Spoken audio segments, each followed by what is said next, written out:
तुफैल चतुर्वेदी, जितने भी नाम आप देखते हैं, इन लोगों का न किसी पार्टी से न किसी संगठन से कोई दूर दूर तक संबंध नहीं है।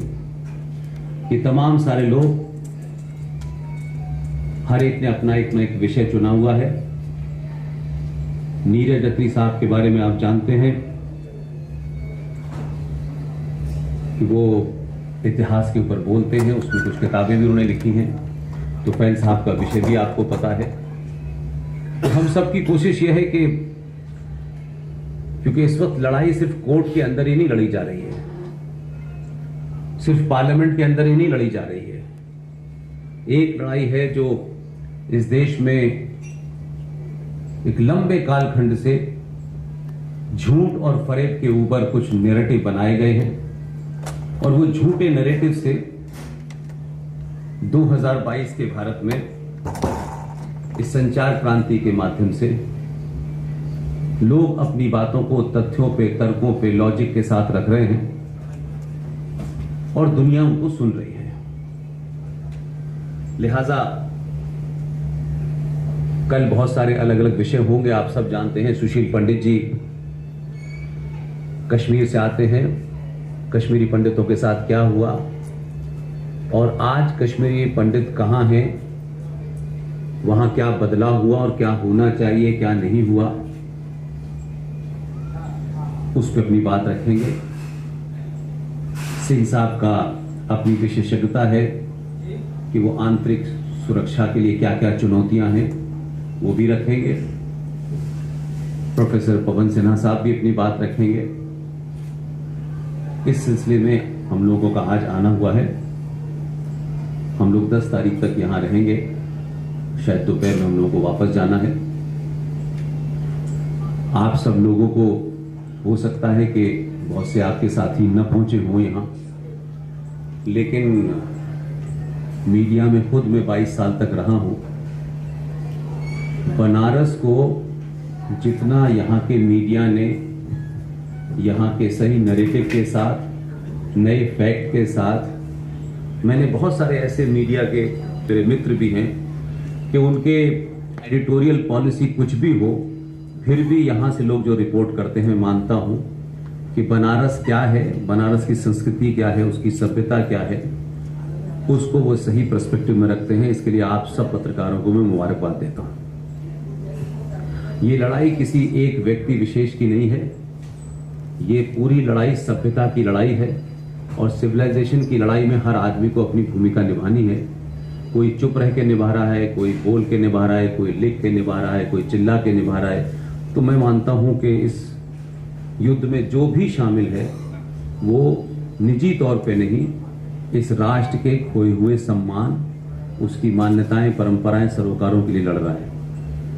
लिहाजा हम भी उसमें अपनी भूमिका हम लोगों ने तय की है, और हम यही काम पूरे देश में कर रहे हैं। आपके मन में कोई प्रश्न हो, आपके मन में कोई संशय हो, वो आप पूछ सकते हैं। बहुत बहुत धन्यवाद। पुष्पेंद्र जी, सबसे बड़ी बात यह है कि काशी को पूरे वर्ल्ड की सबसे ओल्डेस्ट लाइफ सिटी मानी जाती है, और काशी की शुरुआत भगवान शिव से हुई है। और आज मैं देखता हूँ सिस्टम में हमको ये साबित करना मुश्किल हो रहा है कि ये शिव की नगरी है और काशी विश्वनाथ मंदिर काशी का है। ये एक इतना विकट यक्ष प्रश्न है कि कानूनी पेचीदगियों के चलते हम असत्य को सत्य मान रहे हैं और सत्य को साबित करना बड़ा दुरूह हो रहा है। जैसा कि विष्णु शंकर जैन जी, हरिशंकर जैन जी अक्सर निकल के अपनी बाइट ज्ञानवापी मुद्दे पे देते हैं, तो वो सारी चीजें जो फैक्ट है, जो अकाट्य है, कुछ सिस्टम का दोष नहीं लगता है कि हमें सत्य को साबित करना एक बहुत ही यक्ष प्रश्न की तरह लगता है। मुझे लगता है इस पे हरिशंकर जैन साहब, विष्णु जी देंगे, लेकिन ये किस दौर में नहीं हुआ, यह हर दौर में हुआ, कोई पहली बार नहीं हो रहा है कि आपको सच को साबित करना पड़ रहा है। ये तो दुर्भाग्य ना, लेकिन है, और अगर है तो उस चैलेंज को स्वीकारना चाहिए। हम ये कह के नहीं भाग सकते कि देखिए साहब ये गलत हो रहा है। अगर लड़ाई तर्कों और तथ्यों पे ही है और ये भी साबित करना है कि सूरज पूरब से निकलता है और ये भी साबित करना है कि जमीन गोल है और कुछ लोग कहते हैं चपटी है, तब भी साबित तो करना ही है ना सर। इसलिए कि कुछ लोग कहते हैं चपटी है, तो इसलिए कि हम साबित नहीं करेंगे तो उससे बड़ा सच क्या हो सकता है। तो आप काशी की लड़ाई तो बहुत दूर की बात है, लोग तो 1400 साल के बाद में नहीं मानने को तैयार है कि जमीन गोल है, वो कहते हैं चपटी है। तो अब इसका क्या इलाज है भाई? वो कहते हैं ऊपर से आसमानी किताब आई है, कोरियर कंपनी का नाम नहीं बताते। तो आज भी आपको सत्यता से लड़ना ही पड़ेगा 1000 से। तो उसमें तो काशी तो एक बहुत छोटी लड़ाई है, अभी तो कई 40,000 ऐसी चीजें हैं जिस पर रोज आपको लड़ाई लड़नी पड़ेगी, रोज आपको वो तथ्य देने पड़ेंगे जिसकी तरफ आप बात करें। तो सिस्टम के बारे में मैं इसलिए सवाल नहीं करता कि सिस्टम अपने हिसाब से चलता है, समाज सिस्टम से नहीं चलता है, समाज से सिस्टम है, सिस्टम से समाज नहीं है, ये समझ लीजिएगा। इसलिए सत्ताएं, सरकार, देश, सेना, पुलिस, जुडिशरी, ये किसी न किसी नियम से बंधे हुए हैं और वो उस नियम के अंदर जो जाएगा वो उसी तरीके से बिहेव करेगा। इसलिए हम में से कोई भी आदमी न कोई ऐसी इच्छा रखता है और न ही पास्ट में किसी का कोई ऐसा एजेंडा है कि हम सिस्टम में रह के से बदलेंगे। बहुत सारी चीजें ऐसी होती हैं जो बाहर लड़के लड़ी जाती हैं और ज्यादा ताकत से लड़ी जाती हैं। और आप पिछले 10-15 साल का अध्ययन करें तो समाज के दबाव में बहुत सारे काम हुए हैं। सत्ताएं अपने हिसाब से काम करती हैं, उनको कितना नफा होगा, कितना नुकसान होगा, ये अभी उठाना चाहिए मुद्दा कि नहीं उठाना चाहिए, ये तमाम सारी चीजें होती हैं। तो मैं ये मानता हूं कि आप जिस तरफ इशारा कर रहे हैं वो उसका कोई बहुत महत्व नहीं है। और जहां 95 करोड़ और 100 करोड़ लोग अगर ये मानते हैं तो फिर कौन सी अदालत तय करेगी? अदालतें तो इस देश के अंदर जो कि उनका 5-6 करोड़ मैंने सुना है कि सुप्रीम कोर्ट में केसेस हैं, वो उन्हें सॉल्व नहीं कर रहे हैं, लेकिन अदालतें ये तय कर रही हैं कि राफेल के अंदर कौन सा पुर्जा लगा हुआ है कि नहीं लगा हुआ है। तो जितने ऐसे काम हैं उसमें अदालतें मुझे प्रोडक्टिव नजर आती हैं। और जो समाज में विघटन हो रहा है, जिससे समाज के अंदर टूट रहा है, समाज के अंदर एक उथल पुथल है, उन विषय को तो हर आदमी आगे बढ़ाना चाहता है। Thank you sir. Kulshreshtha ji, यही एक सबसे बड़ी विडंबना है। आज विश्व गुरु होते हुए भी आज हम अपने अस्तित्व के लिए लड़ रहे हैं। कुलश्रेष्ठ जी, एक सवाल आप कह रहे हैं कि सब लोग लड़ाई में है, किसी न किसी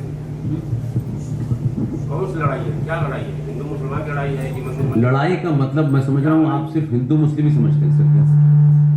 कौन सी लड़ाई है जिसको हम लोग लड़ रहे हैं? सब लोग उसमें लड़ाई में है, क्या लड़ाई है वो? मैंने तो अभी आपसे कहा कि आपने जो उसके साथ में एक सेंटेंस अटैच किया कि हिंदू मुस्लिम की लड़ाई है, तो हिंदू मुस्लिम की लड़ाई तो कब से चल रही है? आज से चल रही है।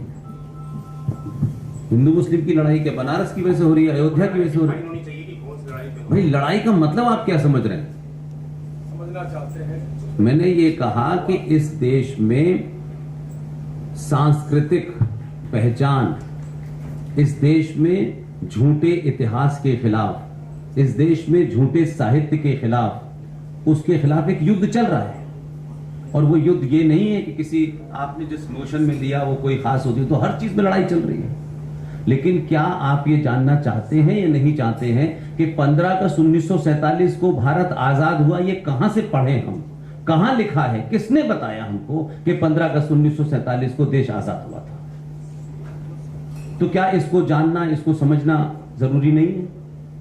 कौन देश होगा जो अपने इतिहास को नहीं जानना चाहता होगा?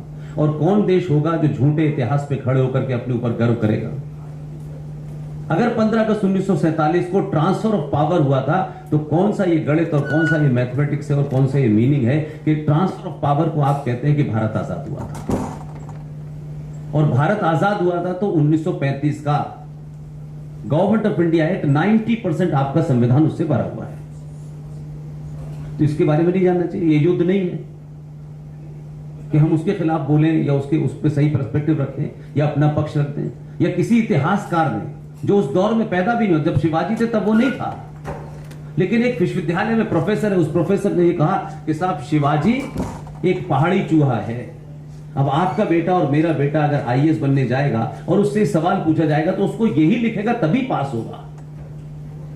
जबकि सच्चाई और समाज उस इतिहासकार के अलावा ये मानता है कि शिवाजी से बड़ा कोई वॉरियर नहीं था, लेकिन उसने लिख दिया, हमको पढ़ना पड़ रहा है, तो इसके खिलाफ लड़ाई लड़नी पड़ेगी, नहीं लड़नी पड़ेगी? कब से लड़ रहे हैं लोग? 2014 से? नहीं, मैं तो 2014 की, हमसे पहले से लोग लड़ रहे हैं।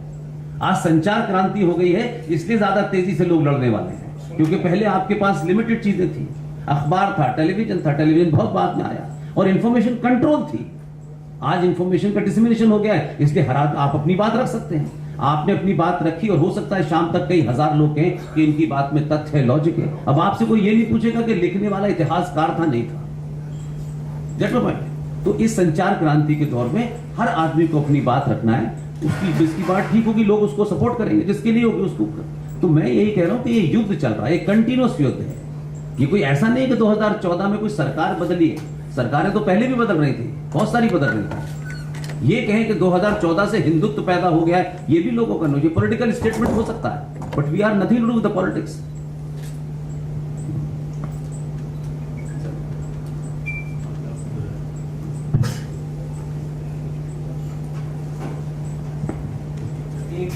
एक बात मैं और ऐड करना